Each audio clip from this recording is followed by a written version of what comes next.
എല്ലാവർക്കും ഈസ്റ്റർ ആശംസകൾ. ഈസ്റ്റർ ക്രിസ്തീയ വിശ്വാസികളുടെ ഏറ്റവും പ്രധാനപ്പെട്ട ഒരു ഉത്സവവും ആഘോഷവുമാണ്. യേശുക്രിസ്തു മരണത്തിൽ നിന്നും ഉയർത്തെഴുന്നേറ്റിൻ്റെ ഓർമ്മയ്ക്കായിട്ടാണ് ഈസ്റ്റർ ആചരിക്കപ്പെടുന്നത്. യേശുക്രിസ്തുവിൻ്റെ ഉയർത്തെഴുന്നേൽപ്പ് ക്രിസ്തീയ വിശ്വാസത്തിൻ്റെ പരമപ്രധാനമായ അടിത്തറയാണ്. ഇന്നത്തെ ചിന്തയ്ക്കായി നൽകപ്പെട്ടിരിക്കുന്ന ചിന്താവിഷയം പുനരുത്ഥാനം, മരണത്തിന്മേലുള്ള വിജയം എന്നുള്ളതാണ്. നൽകപ്പെട്ട പാഠഭാഗങ്ങളെ ആസ്പദമാക്കി ഈ വിഷയം നമുക്ക് ചിന്തിക്കാം. ഒന്നാമത്തെ ചിന്ത, പുനരുത്ഥാനം പ്രത്യാശയ്ക്കുള്ള മുഖാന്തരം. പുനരുത്ഥാനം പ്രത്യാശയ്ക്കുള്ള മുഖാന്തരം. യെഹെസ്കേൽ പ്രവചനം 37 അധ്യായം 1 മുതൽ 14 വരെയുള്ള വാക്യങ്ങളിൽ യെഹെസ്കേൽ പ്രവാചകൻ അസ്ഥികൾ നിറഞ്ഞ ഒരു താഴ്വരയിൽ നിൽക്കുന്നതായി ദർശനത്തിൽ കാണുന്നു. അസ്ഥികൾ ഉണങ്ങിയതും വേറിട്ടതും യാതൊരു പ്രത്യാശയ്ക്കും വകയില്ലാത്തതുമായിരുന്നു. ദൈവം യെഹെസ്കേൽ പ്രവാചകനോട് ചോദിക്കുന്നു, മനുഷ്യപുത്ര, ഈ അസ്ഥികൾ ജീവിക്കുമോ? യെഹെസ്കേൽ ഉത്തരം പറഞ്ഞു, യഹോവയായ കർത്താവേ, നീ അറിയുന്നു. മാനുഷികമായ കാഴ്ചപ്പാടിലൂടെയാണ് യെഹെസ്കേൽ അസ്ഥികളെ ദർശിക്കുന്നത്. അവ ജീവിക്കുവാൻ യാതൊരു സാധ്യതയും യെഹെസ്കേൽ കണ്ടില്ല. തുടർന്ന് ഈ അസ്ഥികളോട് പ്രവചിക്കുവാൻ ദൈവം യെഹെസ്കേലിനോട് ആവശ്യപ്പെടുന്നു. പ്രവചിക്കുവാനുള്ള വാക്കുകൾ ഇപ്രകാരമായിരുന്നു. യഹോവയായ കർത്താവ് ഇപ്രകാരം അരുളി ചെയ്യുന്നു, നിങ്ങൾ ജീവിക്കേണ്ടതിന് ഞാൻ നിങ്ങളിൽ ശ്വാസം വരുത്തും. ഞാൻ നിങ്ങളുടെ മേൽ ഞരമ്പ് വെച്ച് മാംസം പിടിപ്പിച്ച് നിങ്ങളെ തൊക്കുകൊണ്ട് പൊതിഞ്ഞ് നിങ്ങൾ ജീവിക്കേണ്ടതിന് നിങ്ങളിൽ ശ്വാസം വരുത്തും. ഞാൻ യഹോവ എന്ന് നിങ്ങൾ അറിയും. ദൈവം കൽപ്പിച്ചതുപോലെ യെഹെസ്കേൽ ചെയ്തു. അപ്പോൾ ഒരു മുഴക്കം കേട്ടു. കൂടാതെ ഒരു ഭൂകമ്പം ഉണ്ടായി. അസ്ഥി അസ്ഥിയോട് വന്നു ചേർന്നു. അവയുടെ മേൽ ഞരമ്പും മാംസവും വരികയും തൊക്കുകൊണ്ട് പൊതിയുകയും ചെയ്തു. തുടർന്ന് അവയുടെ മേൽ ശ്വാസം വന്ന് ജീവനുണ്ടാകേണ്ടതിന് കാറ്റിനോട് പ്രവചിക്കാൻ ദൈവം യെഹെസ്കേലിനോട് ആവശ്യപ്പെടുന്നു. ശ്വാസമേ, നീ 4 കാറ്റുകളിൽ നിന്നും വന്ന് ഈ നിഹതന്മാർ ജീവിക്കേണ്ടതിന് അവരുടെ മേൽ ഊതുക. യെഹെസ്കേൽ പ്രവാചകൻ കാറ്റിനോട് ഇപ്രകാരം പ്രവചിച്ചപ്പോൾ അവർ ശ്വാസം വരികയും അവർ ജീവിച്ച് ഏറ്റവും വലിയ സൈന്യമായി നിവർന്ന് നിൽക്കുകയും ചെയ്തു. ഈ അസ്ഥികൾ തകർന്നു പോയ ഇസ്രായേൽ ഗൃഹത്തെയാണ് പ്രതിനിധീകരിക്കുന്നത് എന്ന് പറയുന്നു. പ്രവാസത്തിലായിരുന്ന ഇസ്രായേൽ ജനത്തിൻ്റെ തിരിച്ചുപോക്കാണ് ഇവിടെ വിഭാവനം ചെയ്യപ്പെടുന്നത്. അസാധ്യമായ കാര്യങ്ങൾ ദൈവത്തിന് സാധ്യമാക്കാൻ കഴിയും. മരണം ജീവിതത്തിൻ്റെ അവസാനമാണ് എന്ന് ചിന്തിച്ച് നിരാശപ്പെട്ടവരുടെ മുമ്പിൽ യേശു ഉയർത്തെഴുന്നേറ്റ് പ്രത്യക്ഷമാകുന്നു. മരണത്തെയും അന്ധകാര ശക്തികളെയും യേശു പരാജയപ്പെടുത്തുന്നു. ദൈവത്തിന് മാറ്റാൻ കഴിയാത്തതായി യാതൊരു സാഹചര്യവും നമ്മുടെ മുമ്പിലില്ല. അതുകൊണ്ട് ജീവിതത്തിൽ പ്രത്യാശയോടുകൂടെ മുന്നേറാൻ നമുക്ക് ഇടയാകണം. രണ്ടാമത്തെ ചിന്ത, പുനരുത്ഥാനം നിത്യമായ ജീവിത അനുഭവത്തിലേക്കുള്ള പ്രവേശനം. പുനരുത്ഥാനം നിത്യമായ ജീവിത അനുഭവത്തിലേക്കുള്ള പ്രവേശനം.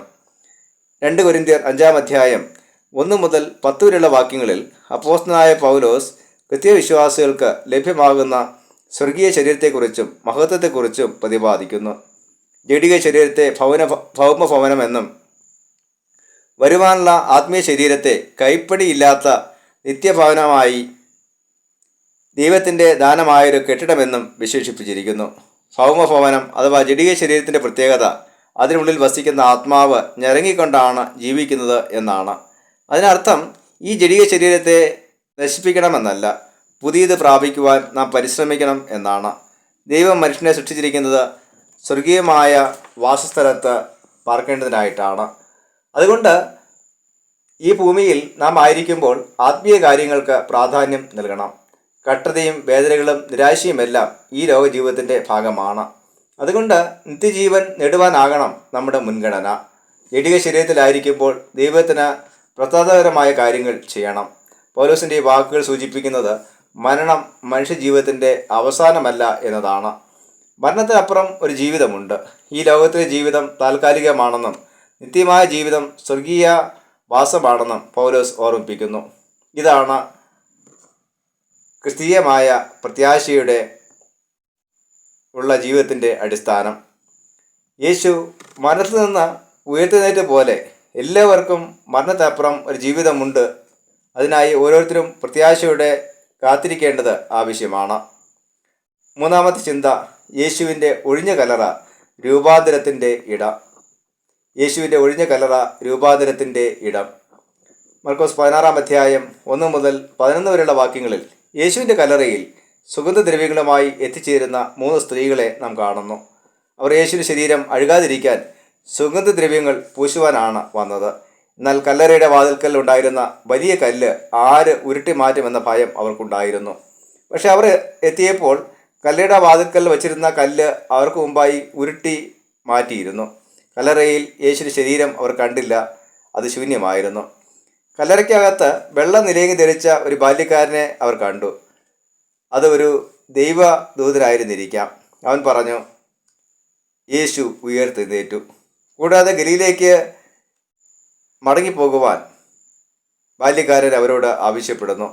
യോഹന്നാൻ 20-ാം അധ്യായം 1 മുതൽ 18 വരെയുള്ള വാക്യങ്ങളിൽ മഗ്ദലക്കാരത്തി മറിയ ഈ വിവരം യേശുവിൻ്റെ ശിഷ്യന്മാരെ അറിയിക്കുന്നതായും അവർ കല്ലറയ്ക്കൽ എത്തിയെന്നും എന്നാൽ യേശുവിൻ്റെ ശരീരം കണ്ടെത്തിയില്ല എന്നും നാം വായിക്കുന്നു. തുടർന്ന് ഉയർത്തെഴുന്നേറ്റ യേശു മറിയയ്ക്ക് ആദ്യമായി പ്രത്യക്ഷനാകുന്നു. പിന്നീട് യേശു തൻ്റെ ശിഷ്യന്മാർക്ക് അടച്ചിട്ട മുറിക്കുള്ളിൽ 2 തവണ പ്രത്യക്ഷനാകുന്നു. കൂടാതെ ഇമ്മൂസ് എന്ന ഗ്രാമത്തിലേക്ക് പലായനം ചെയ്ത മറ്റ് 2 വ്യക്തികൾക്ക് യേശു പ്രത്യക്ഷനാകുന്നു. തിബരിയോസ് കടൽക്കരയിൽ വെച്ചുള്ള യേശുവിൻ്റെ പ്രത്യക്ഷതയാണ് പത്രോസിൻ്റെയും മറ്റ് ചില ശിഷ്യന്മാരുടെയും ജീവിതത്തെ മാറ്റിമറിക്കുന്നത്. അവർ യേശുവിൻ്റെ ദൗത്യം ഏറ്റെടുത്തുകൊണ്ട് സുവിശേഷ ദൗത്യവുമായി ലോകത്തിൻ്റെ അറ്റത്തോളം കടന്ന് ചെല്ലുന്നു. ഉയർത്തെഴുന്നേറ്റ കർത്താവ് ഇന്നും നമുക്കായി ജീവിക്കുന്നു. അവൻ നമ്മെ ചേർക്കുവാനായി വീണ്ടും വരുന്നവനാണ്. ഈ പ്രത്യാശയാണ് നമ്മുടെ ക്രിസ്തീയ ജീവിതത്തെ മുമ്പോട്ട് നയിക്കുന്നത്. യേശുവിൻ്റെ ഉയർത്തെഴുന്നേൽപ്പാണ് വാസ്തവത്തിൽ ക്രിസ്തീയ സമൂഹം രൂപപ്പെടാനുള്ള കാരണം. ക്രിസ്തീയ സമൂഹത്തിന് ആദിമ കാലഘട്ടങ്ങളിൽ ധാരാളം പ്രതികൂലങ്ങളും പീഡനങ്ങളും നേരിട്ടെങ്കിലും മരണത്തിനപ്പുറം ഒരു ജീവിതമുണ്ട് എന്ന ബോധ്യം അവരെ ധൈര്യപ്പെടുത്തി. ക്രിസ്തുവിന് വേണ്ടി മരിക്കുവാൻ അവർക്ക് ഭയമില്ലായിരുന്നു. ക്രിസ്തുവിൻ്റെ ഉയർത്തെഴുന്നേൽപ്പിലൂടെ ഉൾക്കൊണ്ട ധൈര്യവും പ്രത്യാശയുമാണ് പ്രതികൂലങ്ങളുടെ നടുവിലും വളരുവാൻ ക്രിസ്തീയ സമൂഹത്തെ ഇടയാക്കിയത്. ഇന്നും ക്രിസ്തീയ വിശ്വാസികളെ പ്രത്യാശയാൽ നിലനിർത്തുന്നത് വീർപ്പിൻ്റെ പ്രത്യാശയാണ്. ഉയർത്തെഴുന്നേറ്റ കർത്താവിനെ നമ്മുടെ ഹൃദയത്തിൽ സ്വീകരിച്ചുകൊണ്ട് ജീവനും ചൈതന്യവും ഉള്ളവരായി പ്രത്യാശയോടുകൂടി നമുക്ക് നിലനിൽക്കാം. അതിന് ദൈവം നമ്മെ സഹായിക്കുമാറാകട്ടെ. ആമേൻ.